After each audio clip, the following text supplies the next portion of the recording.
So this morning we're going to be talking about the law of priorities, that leaders understand that. Oh, I think we'll just go ahead and launch right into this. Judy, you never really reach a point in life.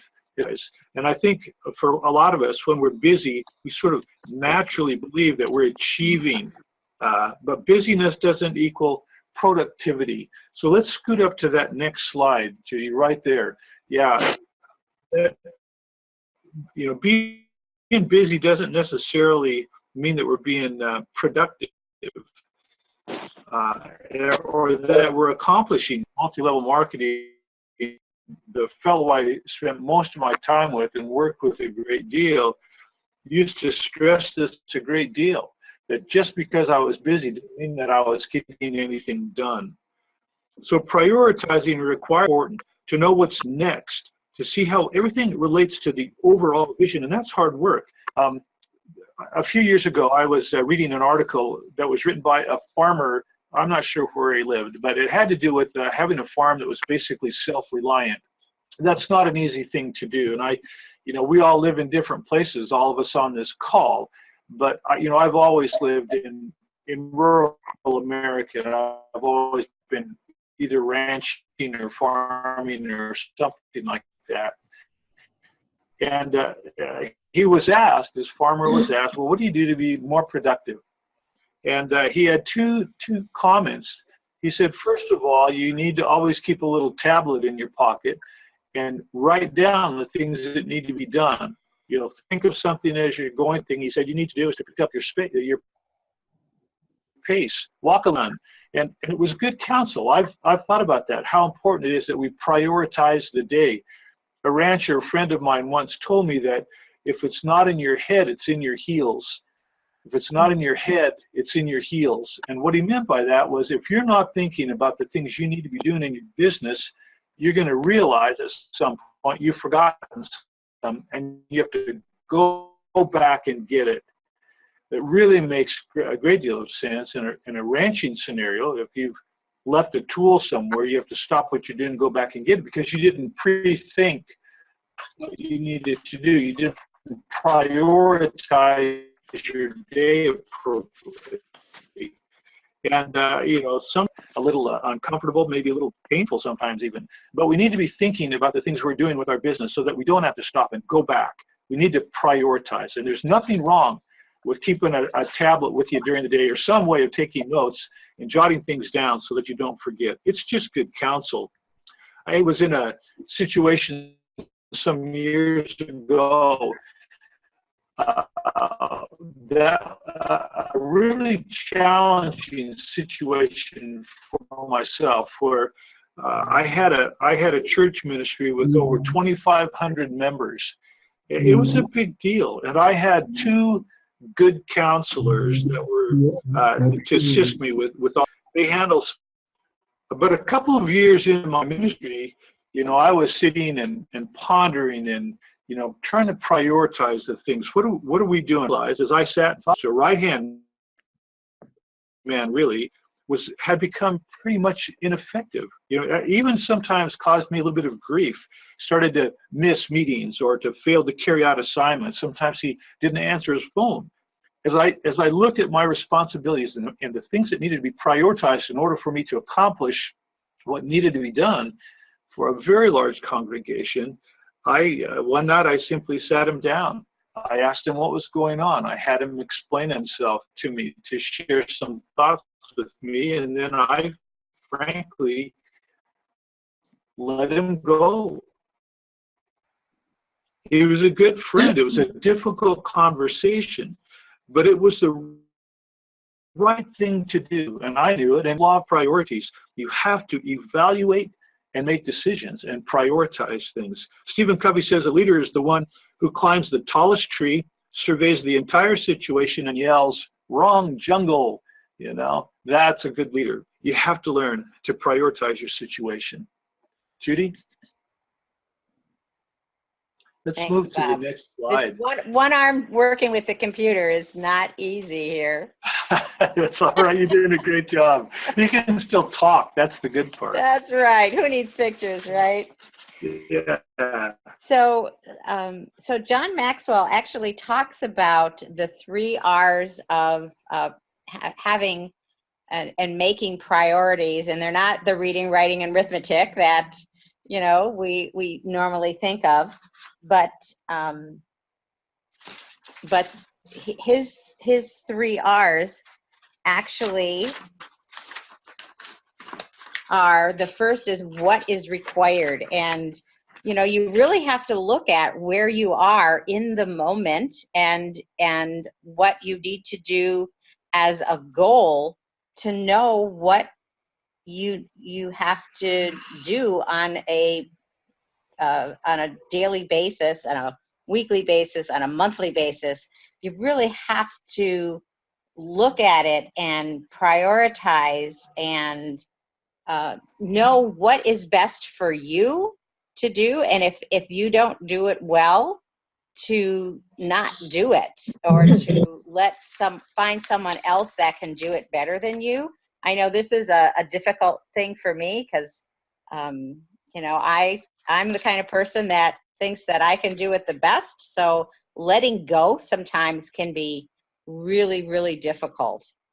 But you really have to analyze what is required, and then really what gives the greatest return.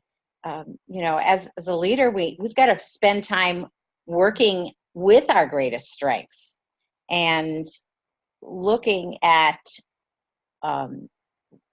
if there's someone else that can, like I said before, can to do something with a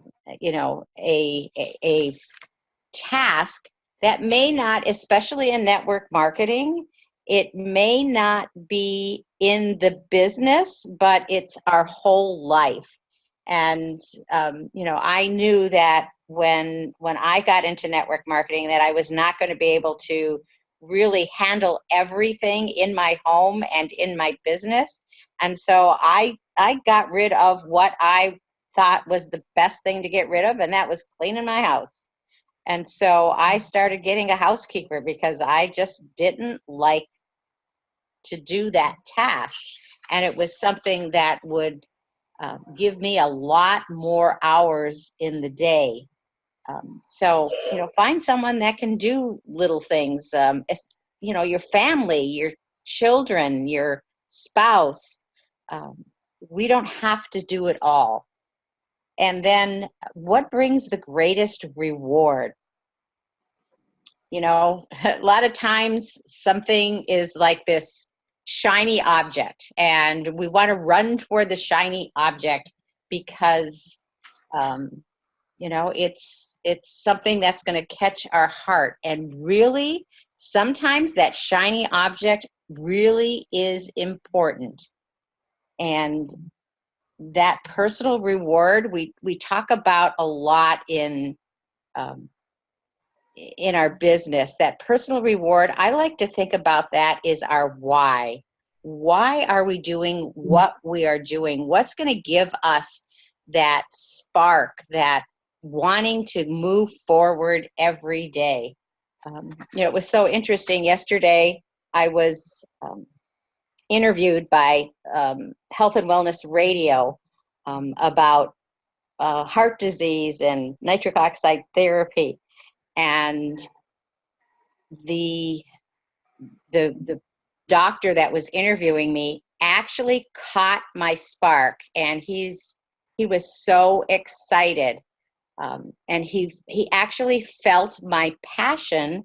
And after the interview was over, said, "I want to talk to you more about what's going on, because it's so important, and I can see that it means so much to you." It's so energizing when we can work with our why every day, and it gives us that tug in our heart, and that is going to bring us not only monetary rewards, but that feeling of doing something for the greater good. Isn't that true, Bob? Yeah, it is. That's so cool. And it's so neat that you got to do that interview, that you were called upon to do that. And there you go as a representative of of all of us at Synergy Worldwide, and really proud of you for that. You know, I was thinking about, prioritizing what's required, because sometimes we end up doing things that somebody else really could do. You mentioned even little things like housekeeping or whatever, but you have to be wise, and really stop and ponder your circumstances. Really consider what is the priority today. I had a dear friend, an attorney friend of mine, who used to he spent a lot of time teaching me about time management and whatnot, and he told me that there are times when that priority, that number one thing that needs to be done that day, not just something that's important or urgent. It might be going fishing or something of that nature, because you need that great reward from time to time in life. There has to be some things.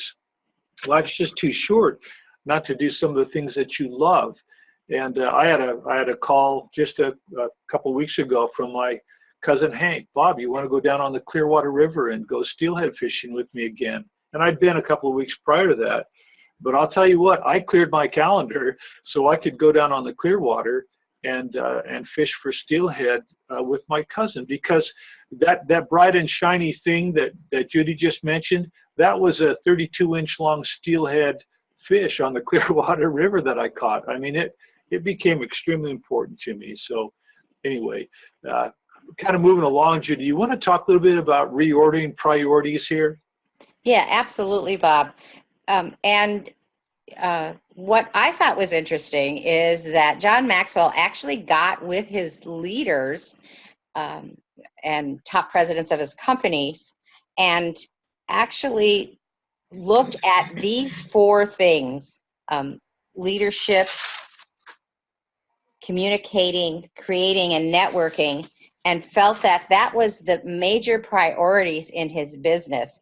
And they actually determined the percentage of time that each of these priorities should take in their business. Now he chose 19% for leadership and 38% for communicating and 31% for creating and 12% for networking. But he also mentioned that each year they would look at these priorities and reorder them for where they are in the business. If you are brand new in network marketing, leadership may not be your top priority. But what you have to do is start creating your business. Look at a marketing program and decide how you are going to get your customers. Maybe networking becomes extremely important because you have to get a funnel, whatever way that funnel is, whether it's with face-to-face networking or social media or whatever you choose. You may want to spend some more time on networking. And as your business is growing, that communication is so extremely important to keep your customers informed. So we need to reorder what is going on based on where we are in our business, what our goals are, and what is most important next. And this was a huge lesson for me, because I became the networking queen. I would be out networking, maybe not every day, but at least 3 days a week, meeting people and just having a ball with learning other people's stories and finding out what they're doing. But I spent actually too much time networking because I didn't have a plan and wasn't doing these other three priorities as much as needed to be. And so I have really backed off of my networking and really trying to become a better communicator and creating different aspects of my business that is going to move me forward. And of course, always in the background, I'm always trying to become a better leader, but it's not the number one priority right now. So it's so important to take these priorities, and maybe you have different priorities. Maybe these aren't your top 4. Find out what they are and really look at them and determine how much time you need to spend within each. It's really brilliant counsel, Judy. It really is. And of course, these, with respect to reordering your priorities, it's going to be different for everyone. We're just all different people. That's really kind of the bottom line. None of us on this call walk through life in the same shoes. We're all very different from one another. Certainly, I know that my life is a lot different than most of the people on the call, just simply because of where I live and who I am. Do we want to take a minute and talk about that General Electric information on refocusing on a worldwide schedule? Do we want to do that now, or should we go ahead and that one? Sure, absolutely. Will we start that out? Yeah. So this was a really interesting story for me. The story of Jack Welch and really how he turned GE around. When he took over General Electric, the stock was worth about $4 a share. They had many different divisions and were making a lot of different products. And he actually looked at the company and had everyone help him figure out what products that they could become either number 1 or number 2 in the world marketplace. And Judy, they had like 350 different businesses. Yeah, exactly. And they were bringing in a lot of money, but for that. But what they did is those products and companies that they determined could not be number 1 or 2, they actually sold them off. And they took that money and reinvested in the companies and products, those supporting operations that they did feel could be number 1 or 2. And, he was spot on. He's GE stock really has split 4 times, 2-to-1 splits. And I'm not sure what it's trading at right now, but I know, it's extremely high. The company is worth in the billions, to like $250 billion. And it really, Jack Welch usually really did use the priorities of leadership.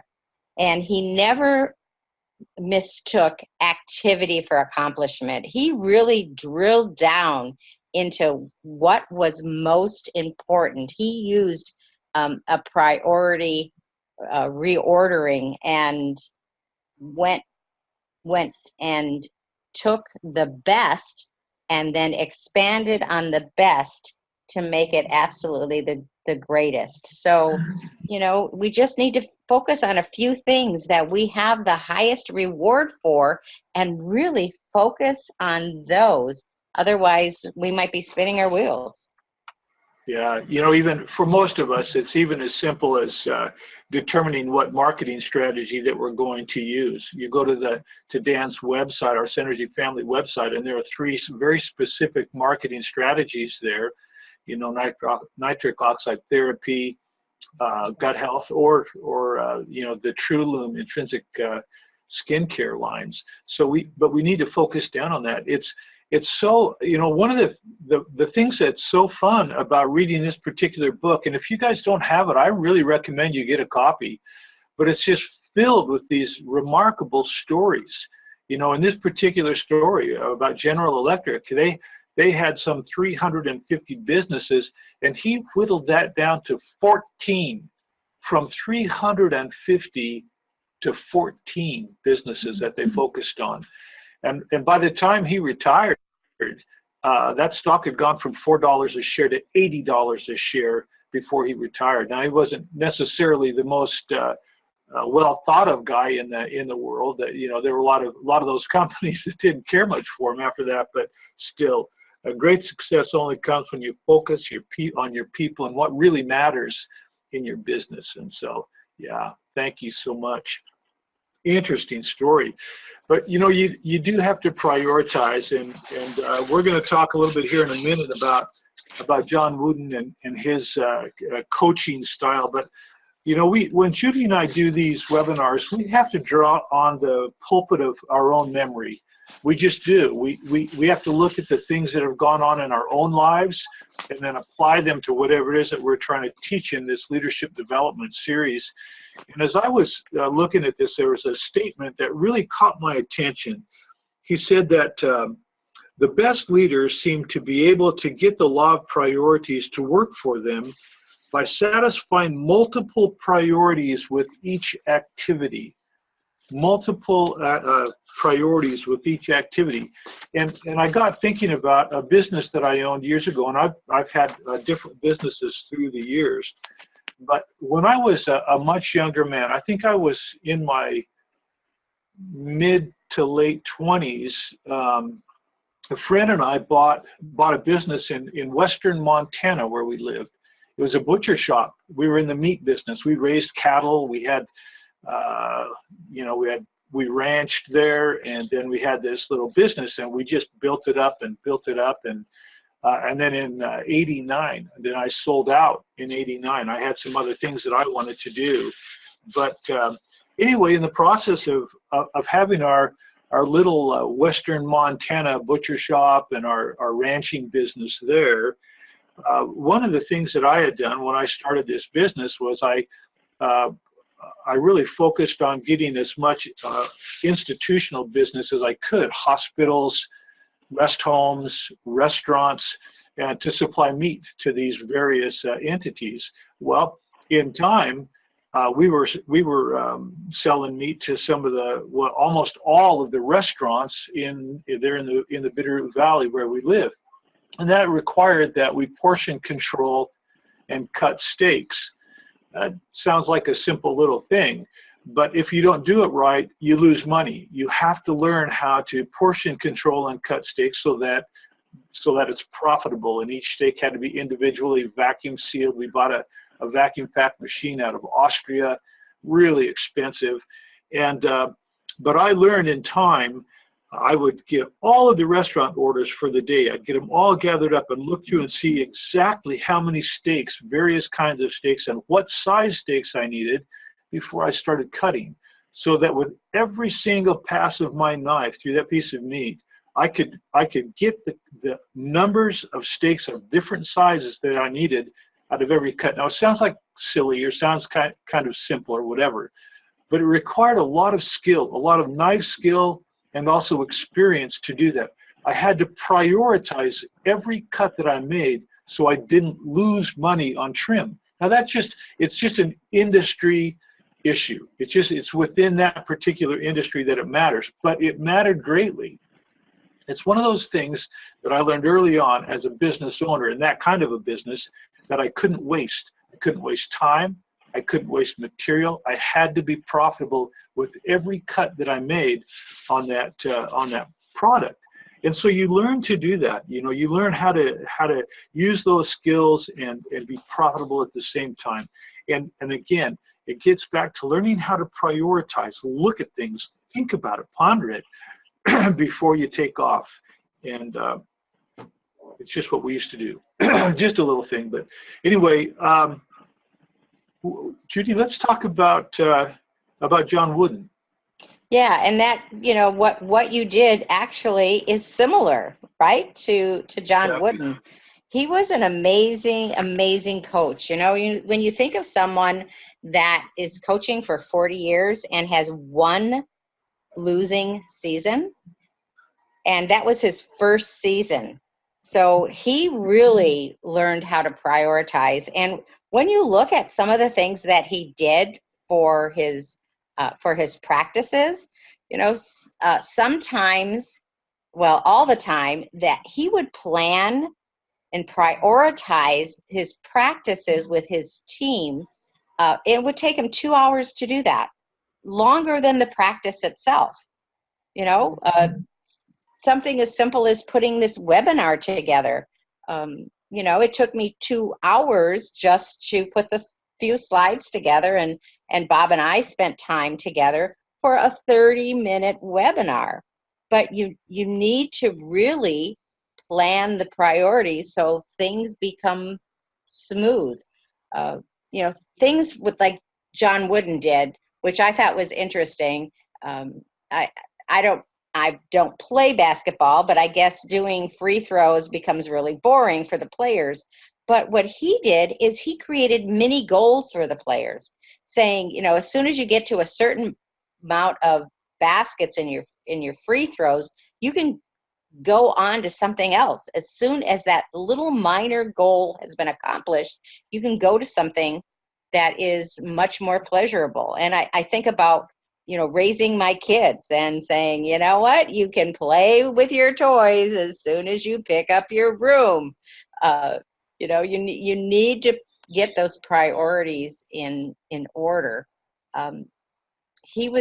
John Wooden was amazing because he helped the team players reach their own potential. He wasn't the kind of guy that looked at other teams to get other players from other teams that were better. But instead of that, he worked with his individual players and helped them reach their own potential and work with them together as a team.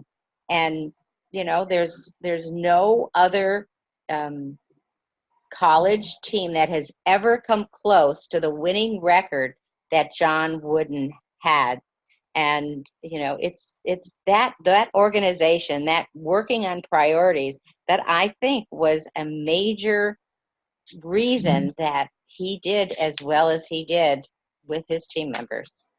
Yeah, it's interesting when you read about his the techniques he used in his coaching. When Judy mentioned that he would spend hours, in preparing before practice. And part of that was making sure that there was no wasted time. I've got one of my boys is in the military, and it drives him nuts, this, hurry up and wait. And the downtime that soldiers have fiddling around before they're, and not really accomplishing anything for long periods of time. John Wooden did not want that. And so as a result, when he would put together his each and every practice, part of that practice, he made sure there was no wasted time. There were no young men standing around with a basketball in their hand with nothing to do while something else was going on. He kept everyone constantly moving and focused and prioritized endlessly. And, what a tribute to him as a leader. And that's such a huge part of what we do in our businesses, is if we can learn to prioritize, if we can learn to put things in order. And we all have different ways of doing that. I make lists. I have always made lists. It's just my nature. I have a son, James, this boy who's now probably going to be moving to Louisville, Kentucky. But when he was a boy, even in high school, he'd go, pop into his bedroom, and there'd be a piece of paper on his desk. And he had when he wrote, he writes very small. His letters are very small. And go into his room, and there'd be a note on his dresser or whatever, and it would be a checklist of things written in this very small handwriting, and he would check off these things as he'd go through his day. Interesting thing. Well, he's a great manager for his company. He's gone from nothing to being one of their top managers for Certifit in all of the United States. But he learned to prioritize and make lists and keep track of things early on in his life. Well, I love that, and I'm kind of that way myself, and so that that really resonates with me. But learning to prioritize really is the name of the game. And again, if you guys don't have a copy of John Maxwell's 21 Irrefutable Laws of Leadership, I really recommend you get it. It's a fun read, story after story after story of great leaders, and it's a good read. So Judy, kind of back to you, and I guess we're kind of ready to close up. Yeah, and this seems like such a simple lesson, Bob. just, prioritize. I mean, it's a one word, for goodness sakes. But there's so much meat inside this on how to do it, and what's most important, and how to figure out and reorder, and be the best that you can be at every moment of the day. And sometimes, I know you love to work from lists, Bob. I work from lists too. And sometimes you gotta not work with the list. You have to prioritize constantly, because life is an ever changing thing. And as things come up, I mean, I've certainly have changed a lot of priorities in my life now, just because of my fall. 6 weeks ago, and 1 month from today, I had surgery.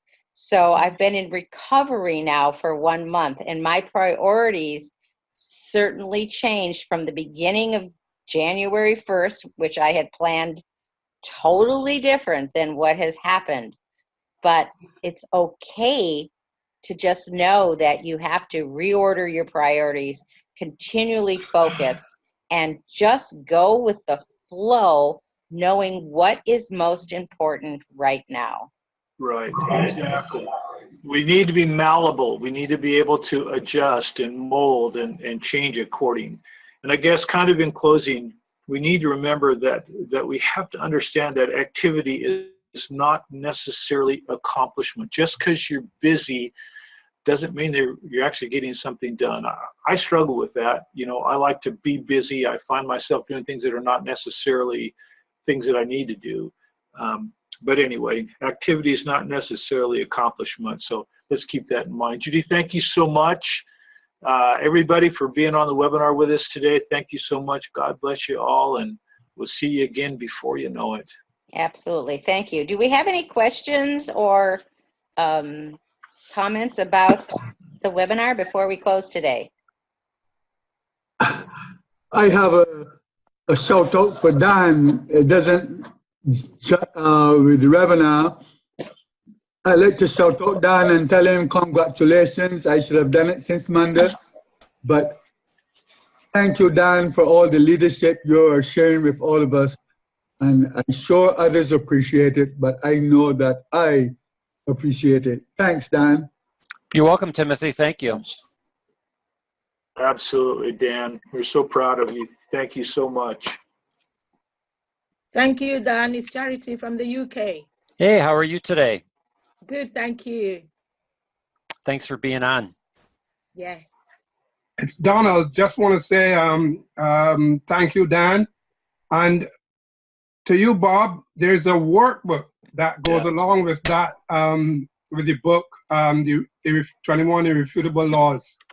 And that is also a good buy. Yeah, good. Thank you. Thank you, Donald. Good to hear your voice, by the way. Thanks. Always good to hear you guys. Judy, are we done? Okay, guys. Thanks. Take care. Bye-bye. Go ahead. No, I just wanted to say something quick. This is David Munoz. Good morning, everyone. Good morning, David. Yeah, thank you. Thank you for the presentation. And one thing that did resonate with me is, Judy, when you said that there is a lot of work that goes into putting the work together to putting these kind of presentations on. And it reminds me of even Dan's success and the success we achieve as individuals when we reach a plateau that we're trying to reach. There's a lot of work that goes into it, and a lot of people don't realize the sacrifice that it takes to put it all together. So that's certainly good. Some people will look at someone and say, boy, wasn't he or she lucky? And that's not the case. It does take a lot of work. So I applaud you. Thanks for putting this together. It's quite refreshing to hear the presentation again on priorities. Hey, David, I just want to follow up on what you said, because we have a lot of people on the webinar today, and what Judy and Bob presented is really valuable from a priority standpoint. So put up things that are going to last. Judy talked about the amount of work that went into this presentation. What's being recorded and it's going to go up on YouTube. There's a lot of work that goes into a YouTube video, But you know what? Once you do that work and you do that video and you put it up on YouTube, then that shows 24 hours a day, 7 days a week. Yes. So it's learning how to do the right types of activities that are going to give you the greatest gain and resonate with the most number of people. So what was shared with today is you just need to focus on your marketing strategy and then prioritize the activities that are going to create the greatest viewership, the greatest exposure, and things that you can replicate over and over and over. And that will create your customer base and your distributor base. You're absolutely right, Dan. And those of us that have the access to the resources that Bob mentioned, which is, our Senator Family resource, those are all the tools we need. And of course, we utilize ourselves as resources for each other. So it can happen, but as you say, we just need to focus on what our priorities are and make it happen, and it'll pay off. Yeah, and everyone has a contact list. I mean, I had a person call me today to order product, and he's got his own business. He's been in business for over 25 years. He's in the water treatment business. He's got over 1,000 customers. And if he decides to come into the business, right there is his marketing strategy. Everyone on this call, most likely in their database, have over 500 to 1,000 or more people that are in their contact database with email addresses. The videos that attract people to me are all there, available to everyone. They're non-branded. You just have to determine what is going to be your email marketing strategy to these individuals that are in your contact base, not to, pound them and Pro-Oxygenate Plus, but introduce nitric oxide therapy as a natural way to help people improve their cardiovascular health. And again, we've had Saturday webinars that are here. They're posted up onto our YouTube channel.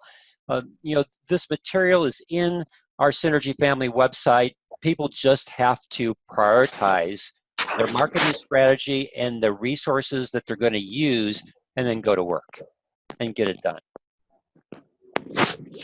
So true, Dan. Yeah, absolutely. Okay, anything else before we close today? Great, everybody. Thank you, Tracy. Have a great day. You too. Thank you. Thank you. Awesome. Thank you. Have a great day, guys. Okay. Bye-bye. Bye-bye.